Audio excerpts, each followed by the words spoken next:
everyone. Welcome to this week's episode of Ecoffee with Experts. I'm your host, Matt Fraser. And today I have with me Cody Jensen. Cody is the founder and CEO of SearchBloom, an award-winning search engine marketing firm named an inaugural member of the prestigious Clutch 1000 list.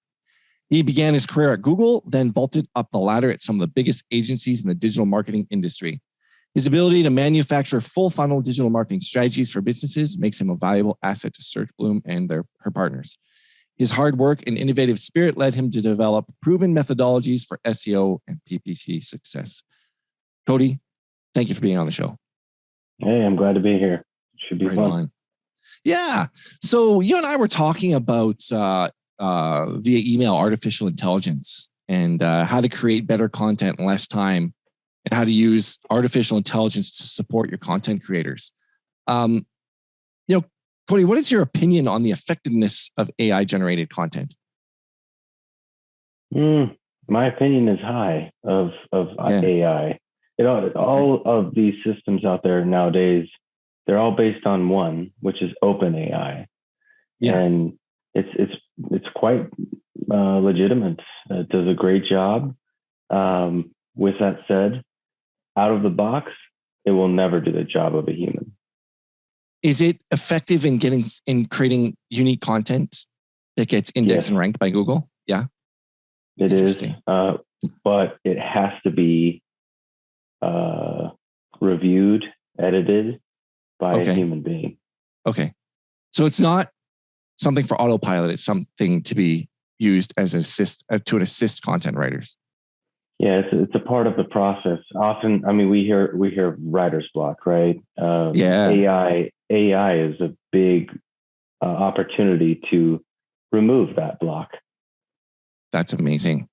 What are some of the content types that AI can be used for and that you've used it for? Every content type. It depends on the content creator.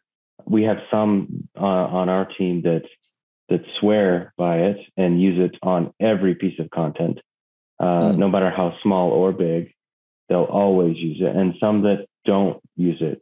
The thing is the ones that do, well, they make more money because they make more content, and they make our content standards have not changed. We have very high quality content standards. The thing is those that leverage AI, specifically, we use Jasper. For those that leverage it, they can make more earnings because they create more content, and it hits the quality threshold and then some. So you're using it for instance, you say all types of content. So I'm thinking long form content like blog posts, Facebook ads, Google ads, everything. Google My Business posts.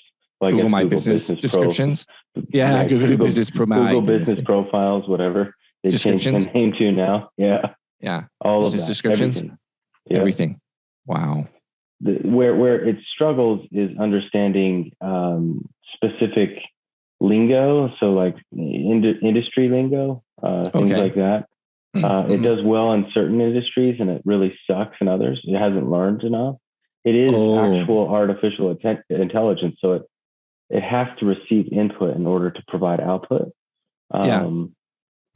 So where it receives a lot of input is actually in business and in marketing. Where it does not receive a lot of input is in tech or SaaS or niche industries. Where I see. It doesn't have enough data yet to really make high quality content. So it's interesting. You mentioned Jasper. So I guess their user base is actually helping them feed their AI to be smarter. The more people using it, is that correct or is that incorrect? Indirectly, it's correct. Indirectly? In that, because Jasper is heavily, if not completely, reliant on OpenAI. OpenAI, that company is flourishing, and a lot. I would say majority of all of these AI softwares leverage OpenAI, and they're teaching OpenAI. So yes, indirectly, absolutely. So when you say content software, like you're meaning other things similar to Jasper, such as Longshot, Exactly. Copy.ai, Word Hero, other things like that. Right. We've tried them all. Yeah. You tried them all? Every single one out there. Yeah. That we could find. Yeah. Uh-huh. And Jasper's the one that you found to be the best? By a long shot. By a long shot. Not even close. That's kind of a diss to Longshot.ai because they claim to be the best. Interesting. Can you share any examples where AI generated content has been successful? Well, in general terms, every piece of content is touched by AI at Search Plum. Yeah. So, for instance, is there a specific, not going into like exact details, but either a campaign, a Facebook ad campaign, or a Google ad campaign that was like hit it out of the ballpark? Like, I've written ads myself that have gotten a 22% click-through rate and conversions. Like, is there anything like that you've seen? And I wish I had AI to write those darn ads. I just wrote them myself and spent an incredible amount of time writing them, but and researching how to write them. Yeah. For instance, I used AI to draft something for you. What is your opinion on the effectiveness of AI generated content? And the answer is, this is 100% AI. Okay. There is no denying that AI generated content has made a significant impact in recent years. However, its effectiveness is still open to debate. Some believe that AI generated content is a little more than sophisticated gibberish, while others contend that it can be just as effective as traditional forms of writing. Personally, I believe that AI generated content has the potential to be highly effective, but only if it is used in the right way. In other words, AI generated content should not just be relied upon as a replacement for traditional forms of writing, but rather as a supplement that can add value in certain situations. I have 6 additional that was all 100%. That was written by the AI, by Jasper. Wow, that's amazing. Jasper. And do you think there's 6 more paragraphs? That's incredible, man. Do you think AI generated content is a threat to human writers? No, not even close. In fact, it's a supplement. It's helpful, but humans are essential because AI is, well, it's okay. It's a heck of a lot better than those spinners that we used 10 years ago, but but it's nothing compared to human, and it helps the content creator when they face a block or they need an outline or they need an idea. But it will never, in my opinion, it will never replace a human. Now, never is a strong word because AI continues to get more and more sophisticated as time goes on. But as of right now, I don't see that happening. What about highly skilled, experienced, trained direct response copywriters?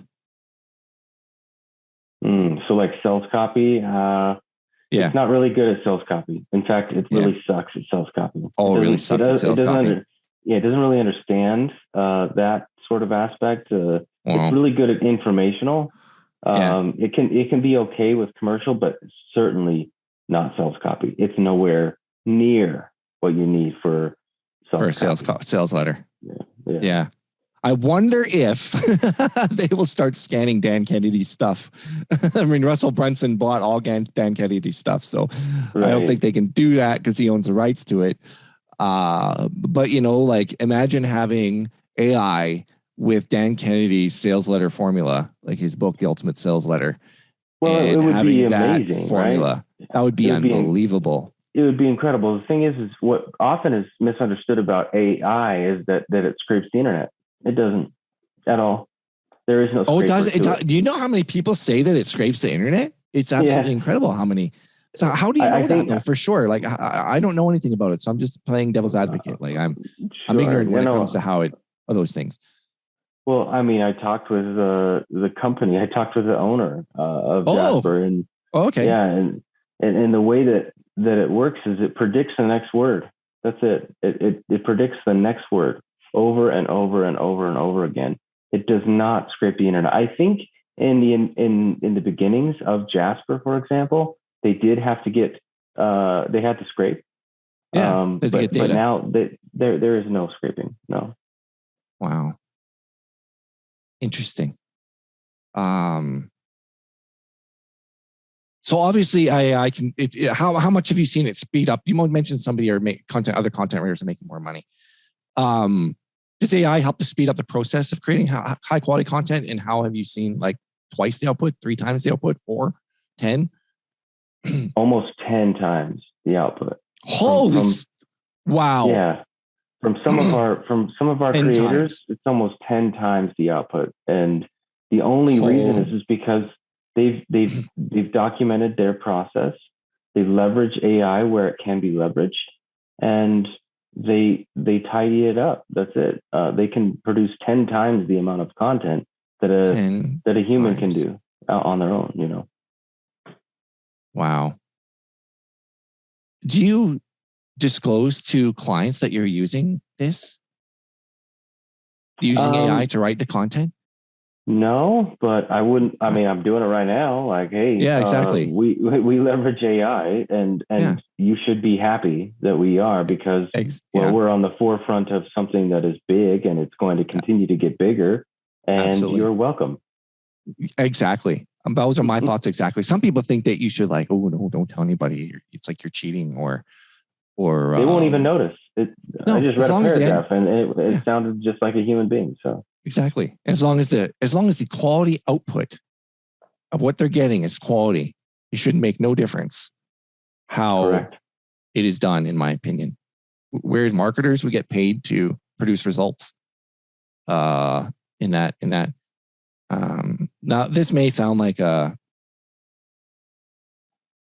actually, I'll ask that one after. Like, are there any particular types of content where you think AI assistance would be especially useful? Long form it's tremendous. Yeah. Any sort of website copy, it's really good. Where it lacks is understanding specific industry jargon or lingo. Okay. But otherwise, if it's generalized content, it shines. It can't do sales letter. It really sucks at sales letters. Yeah, sales letters. You said it sucks at that. Man, I wonder if that'll get better. I don't think it will, because that really takes craft and it does, doesn't it? Well, it takes salesmanship, right? It takes marketing prowess in order to really do that. I think it will probably get better, but I don't think it will ever get close to not having to be edited heavily. Yeah, I think it might eventually get to the point where sales copywriters can use it, direct response copywriters can use it. Like, I wonder if they could use it to create an outline. And so full disclosure, I have a friend who is a 20-year copywriter, and he's a very extremely talented copywriter. He wrote the copy that sold Ted Nicholas's house. He has written sales letters that generate millions of dollars in business. I don't want to say his name because I don't have permission to do so. He's, he released digital products that business owners bought that generate them lots of money. And he's just very good. And him and I were working on a project together, and he was having some time constraints, and I showed him Jasper, and we generated a headline that blew him away just from him and I. Now, he taught me a lot about copywriting, and I took some of his courses, and I also took courses from Ted Nicholas and Joe Sugarman, but this isn't about me. But a point I'm trying to make is I understand copy. And we were able to input some stuff, and the headline it pushed out was perfect. It was just incredible. But it wouldn't have done that if we hadn't have inputted what we inputted. From what we know about copywriting and headline formulas. And we just entered in like basic stuff, and it kicked out something we're actually using. So I wonder if then, copywriters can like maybe use it to like form some, like use it for headlines and maybe generating sub headlines, and then perhaps some kind of body copy to get started and then edit it. But, and like you said, I don't think it'll ever replace, because he went he had a company hire him that they're an Amish community, and all they make is Amish furniture. And he went and visited them for a week just to learn about their culture and how they made the furniture to write the sales letter. And when I read the sales letter, it was the most brilliant sales. Well, it was just, if you read Dan Kennedy's book, The Ultimate Sales Letter, and then you read, it's like, wow, this is amazing. But I don't think AI will ever get there like that. Like that's pretty darn, like, you know, like you said, you got to know about, for a sales letter, first of all, you got to know how to sell. And I think a lot of copywriters out there don't know how to sell, and they call themselves copywriters. All respect for them. Maybe you can get good at the craft without ever actually selling something or reading about the sale, or reading about the sales process and reading other books. Maybe you can. I don't know. Maybe I'm wrong. But I've heard copywriters say you really have to know how to sell and understand sales in order to write a sales letter. But anyway, I don't want to go down a rabbit trail. I was just saying, like, I would agree with that. I'll say that. Yeah. I would agree with that. I mean, in order to really write effective sales letter, you probably should have been able to sell something. Yeah, exactly. So right now it's not that great at sales letters, but who knows what will happen. Yeah. I mean, it's still learning. Honestly, we are in the infancy stage of AI. So when it comes to especially AI content, I can't imagine what it looks like in 10 years because it could be. Oh, goodness. I mean, we were talking about inputs and outputs just a second ago, and it's very dependent on inputs. But when you put in just one word, that's all you need. One word of input, it'll generate 100 words easily, and it's human grade content, and it's good. Wow. Yeah, you need to go in and adjust a little bit, but otherwise it's really good. My bio that you read in the beginning of this podcast, that's written by AI. Yeah, that's amazing. That's pretty cool. So you were talking about the future, and talking about the future of it, like, you know, how much more popular do you think? Okay, so here's a question about the future. I think AI is going to become even more and more popular. I don't know about you. I think you would probably agree. Or if more and more agencies don't start using it, they're going to get left behind. They will absolutely be left behind because 100%. We can generate content at a, 10 to 15 times faster rate. Therefore, you're making more money. Exactly. Yeah. How do you think that's going to affect the internet? For instance, all of a sudden, Google is now going to have way more content to index. Well, Mueller came out and said that AI-generated content is against Google's policies. Yeah, he said that. Which was laughable to me because... it is laughable. Well, frankly, most things that he says is laughable to me. But that's another subject and another rabbit hole. But the thing is most of not just Search Bloom's content, but a lot of the high-performing agencies or affiliate companies out there, the majority of their stuff is written by AI. Yes, it always has a human to proof and edit, and that requires time, but significantly less time than to do it from scratch.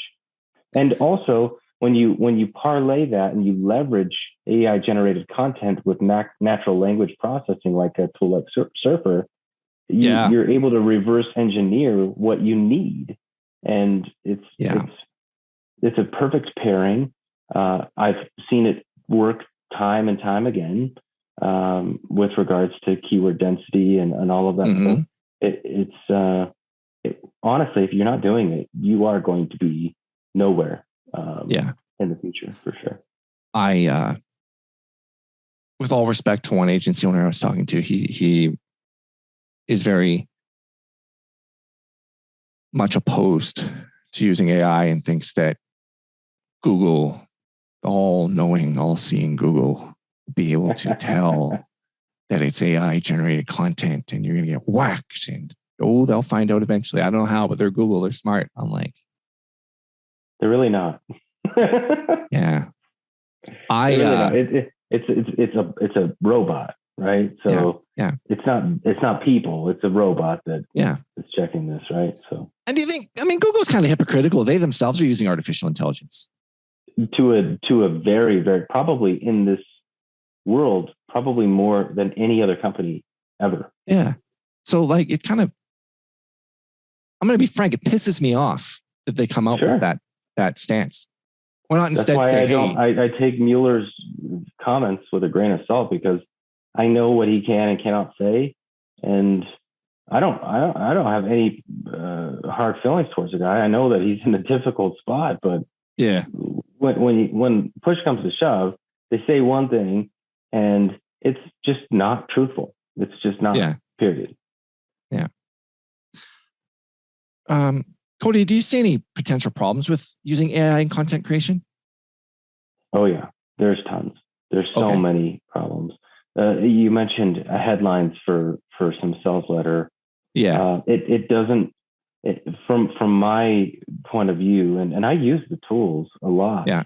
I don't have a lot of time, so I leverage artificial intelligence as much as I can. It's really poor at like, as I mentioned, specific industries, technology being the biggest one that comes to mind, but also niche industries like CBD and other things like that. It's just not really up to par there. Additionally, if you want to write a Google ad headline, it'll do all right, but you're just going to have to rewrite it anyway. Facebook ads, any ad headlines that that I've tried, it just doesn't really fit what I'm looking for in my ad. But where it shines is in on website content, long form content. It can't describe a product. It's horrible at that. Horrible at product descriptions. Oh, absolutely, because products are so diverse, and also brands have their own style guides for specific products. So it's it really doesn't really do a good job there.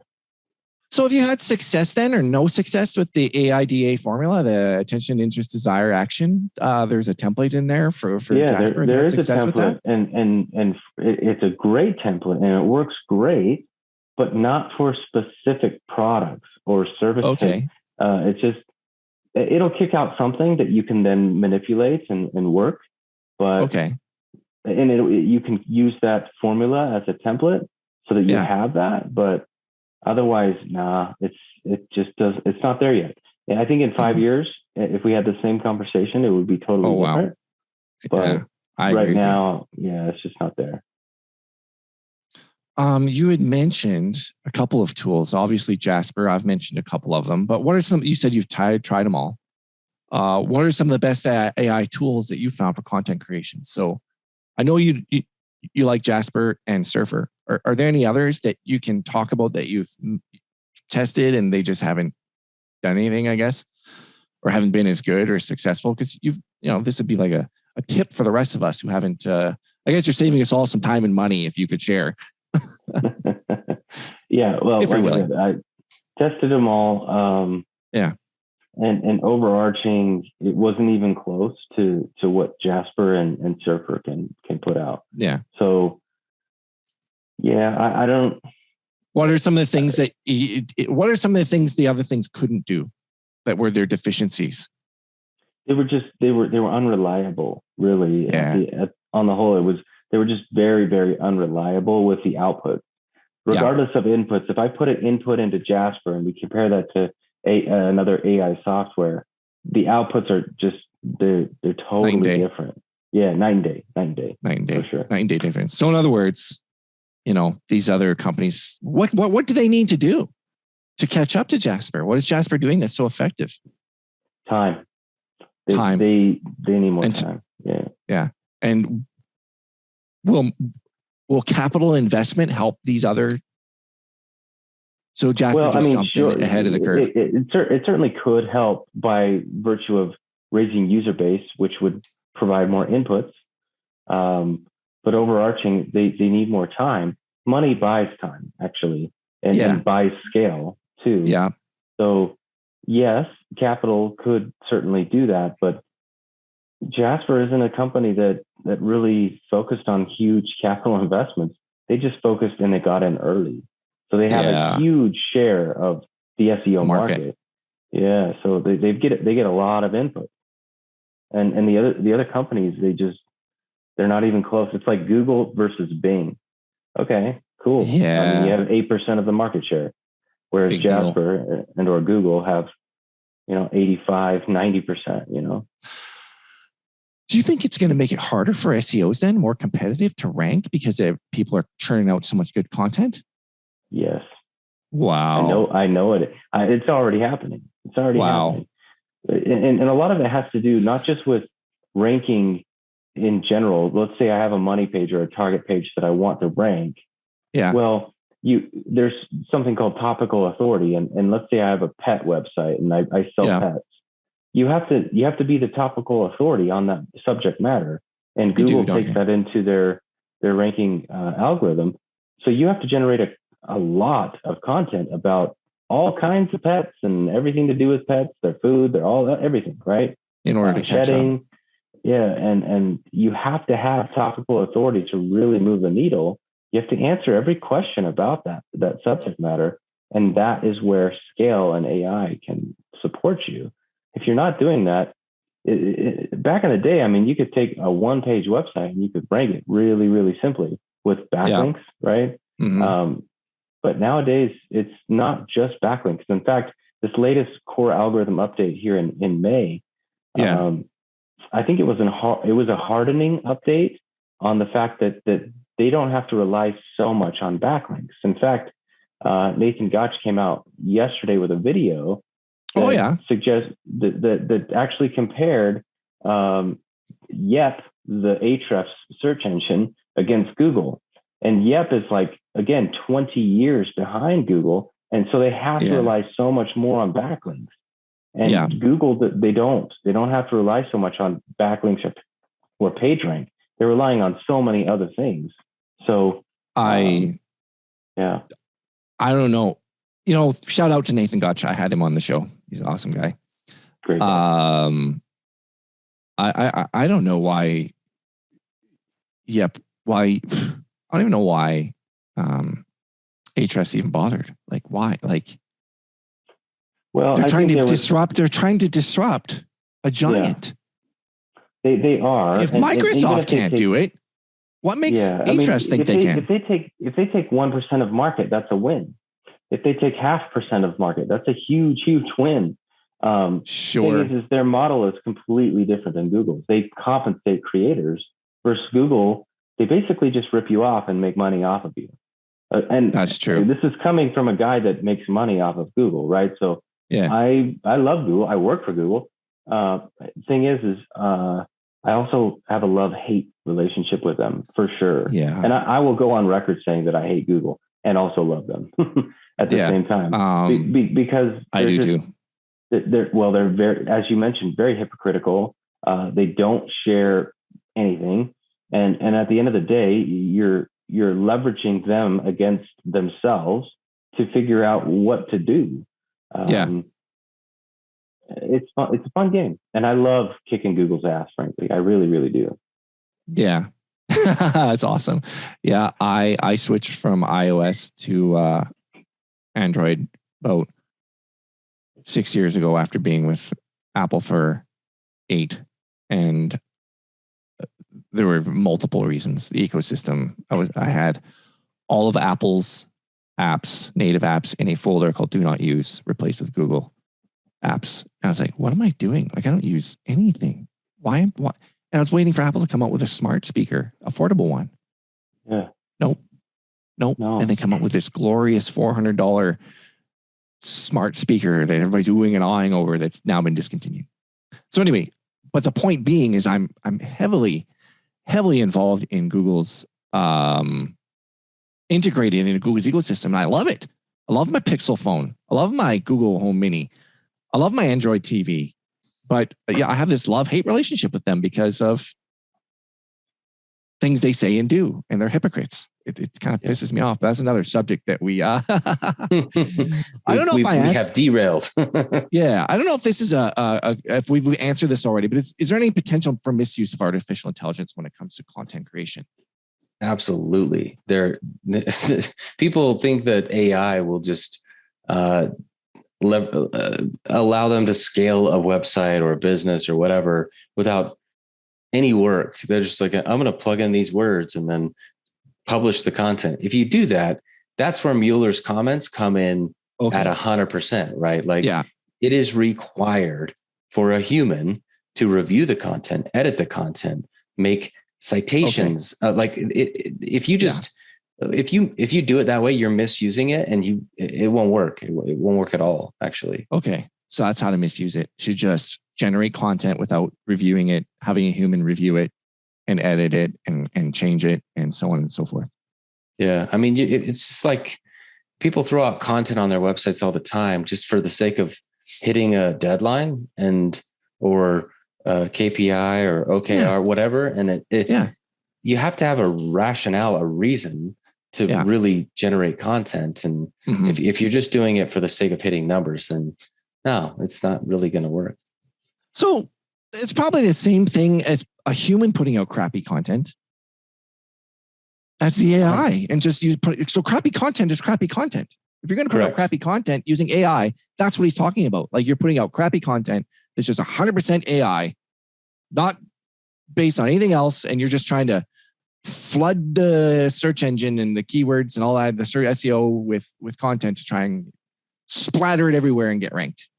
The thing is you're actually doing yourself a major disservice because you're just bloating your website, right? Which clogs up a lot of things like Googlebot and being able to crawl your website. So then you're throttled when it comes to your crawl budget. So if you don't have a reason to put up content, then you don't do it, period. When you have a good reason, then you create the content. And if you have a category that you need to scale up, then leverage the power of artificial intelligence because it's just going to help you scale.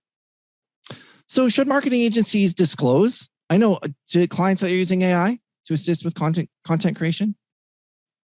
It's up to them. I don't care really either way. I mean, when it hits their hands and or hits their website, they're not going to be able to tell whether it's a human or an AI at all because it's touched by both. Yeah. At least at our agency, it is. Yeah. I don't think you should have to. Here's an interesting question. Now, you can plead the fifth on this one. Should marketing agencies charge less money for creating AI assisted content? No, absolutely not. Because it requires.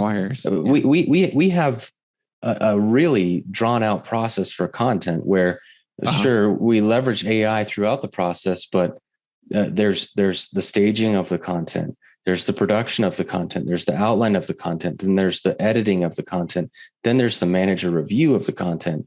And then only then it can even be seen by one of SearchBloom's partners. And then they have to approve it. Yeah. And do they know that it's partially or assisted by artificial intelligence? Of course they don't. Because it's human grade writing. Yeah. Are there any areas where you'd like to see AI make more of an impact on content creation? I think we discussed a little bit with sales letter, as well as just like the depth and breadth of different industries.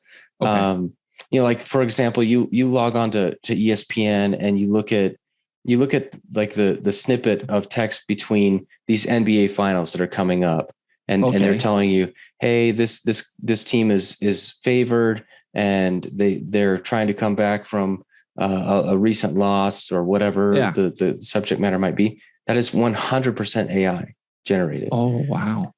100%. The thing is it's crap. It's garbage because they have to do it at such a scale that they don't have the human capital, the human resources to really review it. And also it happens in real time in a lot of cases. That's interesting. It's just it does require really good copywriters. Where I'd love to see it expand is in those aforementioned areas, which would be, different subject matter as well as different type of copy. It's really good at some things, but it's really crappy in others. So do you think that, for instance, you mentioned something that triggered a thought for me. Do you think that someone still has to have an understanding? For instance, a lot of people outsource content writing overseas. Yeah. And I don't know how they write the content, whether they're using spinners or they themselves maybe are using AI. So what I'm going to ask you is, do you think that AI is going to leverage the playing field between English speaking and non-English speaking native? I mean, English is not their native language, but they still understand it. Maybe that they've been proficient. That's their second language. Do you think that is going to leverage the playing field in that situation? That's a pretty loaded question, but my short answer would be yes. It does, because of additional applications. And here's how. So, okay, let's say they're bilingual. It's not their native language, but they have a system to teach them that called Grammarly, or all these other applications that help us make a piece of content that is highly technical and make it readable by a 12-year-old, so it's like, I do. I absolutely do that. I think that, I know. And that's honestly, it's great for not just from a marketing agency point of view, first, when I'm saying expenses, but more importantly, it's great for them being able to generate high quality, high caliber content that packs a punch, and that it's just as good as if, you or I wrote it, Yeah, absolutely. What advice would you give to other agency owners who are looking to use AI to support their content writers and creators? Well, first I'll say I don't know it all, man. I'm still learning, right? So and I'll also say that I've got a lot to learn from other agencies. But with that said, regarding AI, is my only suggestion is just don't kick it to the curb because you think it's maybe because you're one of those folks that are true to form, or on the quote unquote up and up or whatever. I would just recommend they take a look at it, because you can build your own system. You don't have to use Jasper. OpenAI is OpenAI for a reason. You can build your own stuff, and it's not just content, man. You could build an artificial intelligence to tell you how to structure a website. You could build that, and it's actually really not difficult using their APIs. It's quite simple, actually. So OpenAI is open source AI. Correct. Yep. Their name defines who they are, and that's what. From what I understand, majority of these AI content writers use. Yeah. Amazing. I was going to ask you what one takeaway would be from this episode, but I personally think, you can add anything if you want, but to me, that's the perfect takeaway is if you're an agency owner, give it a chance. Yeah. Just give it a shot and see what you think. And you don't have to take any of them off of the shelf and use it yourself. Just look at OpenAI, because that company has built something that is actually artificial intelligence. And what's funny about it is that there's only a few companies in this world that actually have artificial intelligence. Otherwise, it's just a bunch of people saying AI for the sake, because it's a buzzword or whatever. Most of it is just machine learning, right? And which is, hey, don't get me wrong, it's important, but overarching, there's only a few that really have true artificial intelligence, and OpenAI is one of them for sure. So Elon Musk is a founder of OpenAI? You betcha. I had no idea. Guys, and that guy, he's the richest man in the world, and there's a reason for it, because he's one of the smartest. Some people think he's an alien. Some people do. But I don't think he is. I just think he's one of the most unique people to be born in 100 years. Yeah, absolutely. And he, he thinks not just a year ahead, he thinks 50 years ahead. He thinks 100 years ahead. Yeah. Which makes him who he is. Yeah. That's like the late Steve Jobs. He was designing the iPhone 3-5 years before the mobile networks were even capable of supporting it, because he had that vision. Anyway, those are other subjects. it has been an absolute pleasure having you here on the show. Likewise. Thank you. How can our listeners connect with you? Oh, well, they can go to searchbloom.com. That's probably the best way. LinkedIn, of course, you can find me there, but searchbloom.com. Are you on Twitter personally? Personally, I'm not like a huge fan of social media. I've actually had to remove that from my life a little bit because it gets too noisy, and I've already got plenty of noise. But overarching, our website's probably like the best place to hit us up. For Searchbloom.com and on LinkedIn. Yeah. I'll make sure to put your links in the show description notes and cool. And such as that. So, hey, pleasure having you here. Thanks again. Really enjoyed talking to you, and maybe we can have you back again to talk about another subject in the future. Likewise. Thanks, Matt. Appreciate you, man. No problem. Thanks. Take care.